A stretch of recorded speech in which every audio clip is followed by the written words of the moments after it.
My name's Justin DiLoretto. Everybody calls me Mooch. And I was a leader in one of the most dangerous motorcycle clubs in America. You know, as a child, I remember my dad having motorcycles because generally I remember they were loud. And me and my brother were riding like Power Wheels and big wheels and all those things. It was the era where we rode bicycles all over town. We kind of always had that, like out on two wheels, spending time together. So I think I've been hooked to that really early. Things kind of changed around high school. You know, I was really searching for identity. And at that time, there was a big problem in my high school of neo-Nazi skinheads. I honestly didn't know much about it. I was getting into the punk rock movement, so I kind of knew a little bit about skinhead. But I mean, these were like your stereotypical big buff dudes with swastikas and stuff. At first, they targeted me, so I felt this self-defense piece, like I had to stand up for myself. And then when I saw what they were doing to the rest of our community, you know, I kind of put the weight on my shoulders of me and these guys, we're gonna push these guys out, we're gonna get them out of here. Around the age of 16, I found myself as being the leader of this skinhead gang. I got my first juvenile felony when I was 16 years old for a fight at school with a neo-Nazi. At 18, I got my first adult felony for fighting. So I started getting very comfortable with being in and out of jail. I didn't feel like I was personally a criminal. You know, I kind of in my head, I thought I was doing this social justice stuff. I was doing it for the right reasons. Once I got out of jail, my whole goal was just to get up to Portland because I'd always wanted to be in Rose City. Rose City is short for Rose City Bobber Boys, which was one of the original anti-racist skinhead gangs in Portland. The guys in Rose City are well known for their propensity to violence and for violently keeping neo-Nazis out of the entire city. So these are pretty tough, dangerous people. And so it was my goal to do what it took to join. And if you wanted to join, you had to get jumped in. Getting jumped in is a test, essentially, to make sure that you're not scared to get beat up, that you can take a punch, and that even if you're outnumbered, you're willing to fight. The whole group takes you in the backyard and surrounds you, and you fight for your life against however many people are there. It was pretty rough for me because I'd honestly just lost a fight about 2 weeks before, so I had a cast on my hand and a broken nose, and so everything hurt when I got hit.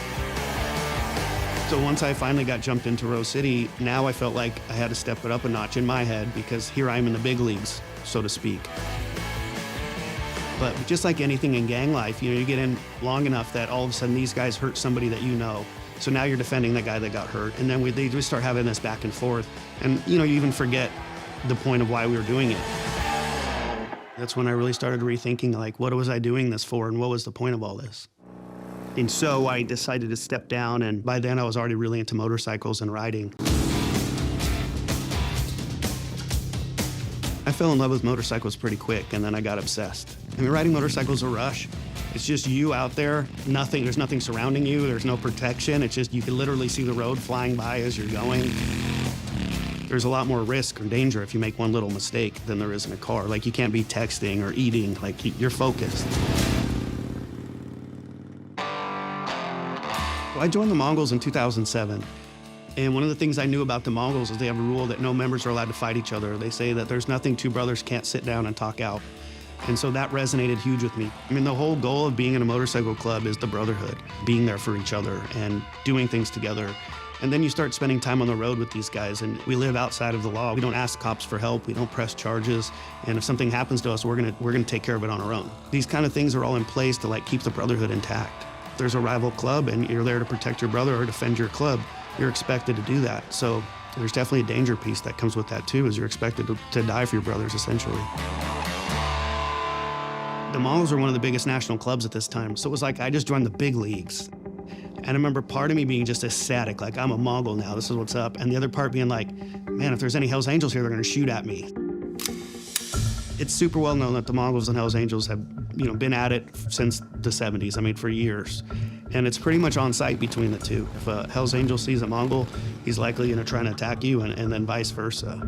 There's all sorts of ideas of what started that war. One of the biggest things is the Hells Angels were the big dominant club in California, and the Mongols started feeling like Southern California was more their area, and so they started shooting each other. Well, the Hells Angels started killing Mongols.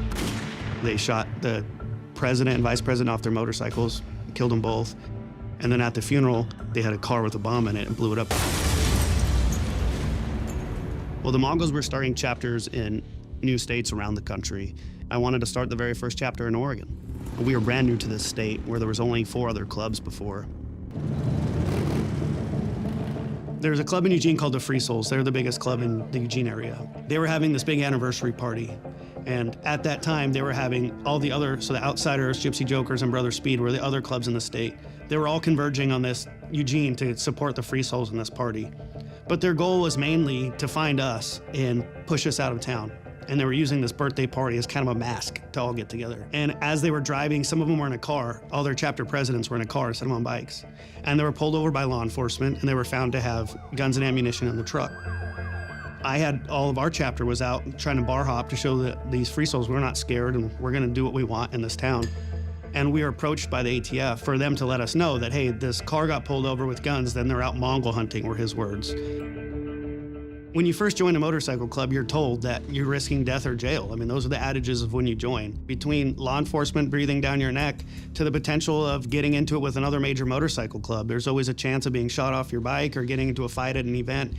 So everyone knows you would be willing to sacrifice yourself for the club, whether that meant take a charge and go to prison or get killed. Territory plays a big role in the motorcycle scene, and moving into a new area could be really dangerous. The other clubs didn't want us there.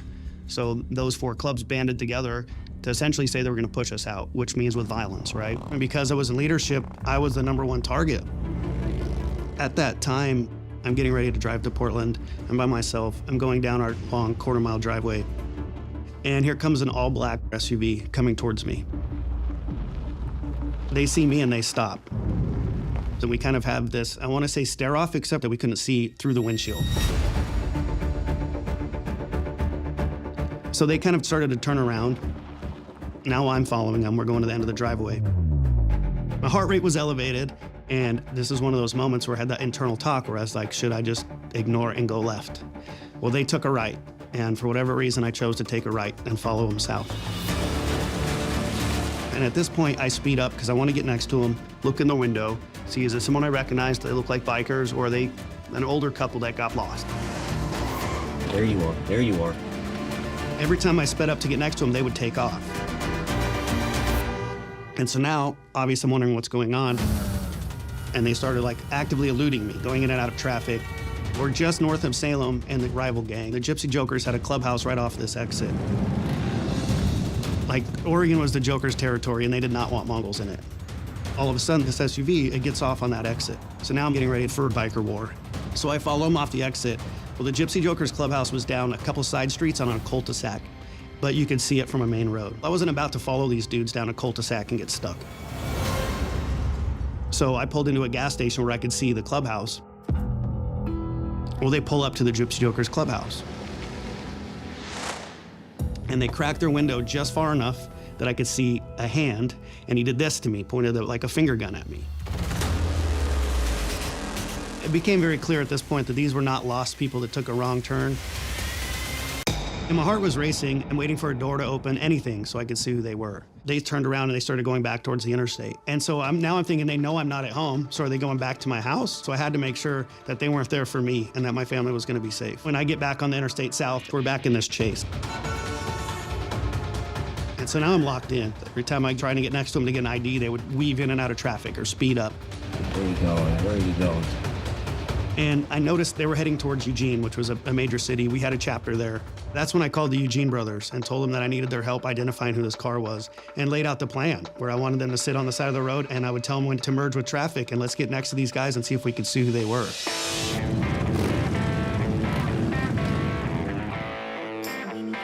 Yeah, all right, no, I see you guys, all right, yeah.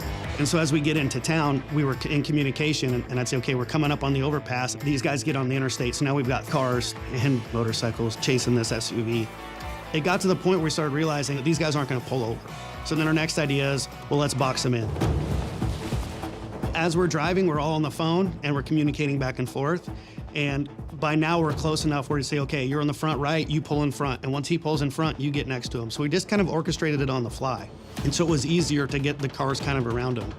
Well, the car that was in front of him, our car, got in front and slammed on their brakes because he was trying to stop them. All of their lights turned red and blue. Instantly, we realized, shit, these dudes are cops.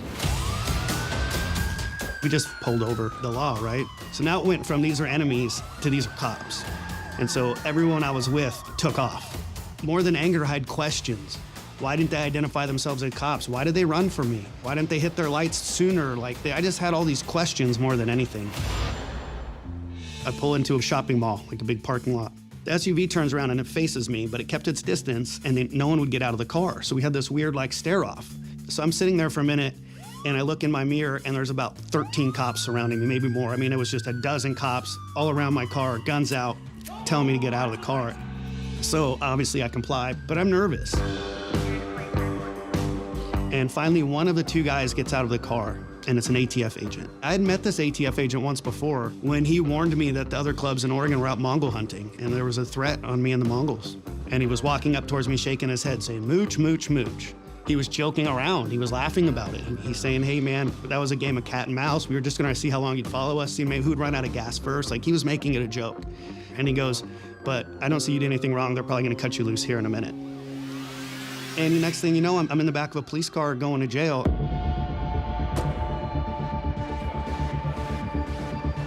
And in the interrogation, I asked all sorts of questions. Why didn't you identify yourself as law enforcement? How come you didn't call me if you have my phone number? Like all those things. And then they got up and left and said, well, we're gonna book you. And I said, for what? Initially, they said attempted assault. And I said, okay, what a joke. All right, I'll be out. The jails were all overcrowded. Attempted assault. Sure, I'll be kicked out in the morning. And I'm sitting there in the room getting ready to see a judge, and they slide my indictment under the door, and it had attempted to commit kidnapping, conspiracy to commit kidnapping, all against federal agents. Since I forced them to move from one direction and another, from going from the center lane to the fast lane, that was kidnapping, because I made them go in a direction they didn't want to go. I was facing the rest of my life in prison. They had offered me a plea bargain. If I pled guilty to the unlawful use of a weapon, I would do 2 years in prison, but I was absolutely innocent. You know, I didn't do anything wrong. And I really wanted this to come out in court. So I denied the plea bargain and I took it to trial and ended up being found not guilty of all the felony charges. And I was found guilty of menacing and reckless driving. So, you know, I did the 2 months leading up to it. A day after being sentenced, I was released due to jail overcrowding, and my sentence was commuted to road crew and community service. I went on a high-speed police chase where I chased the cops and basically got away with it.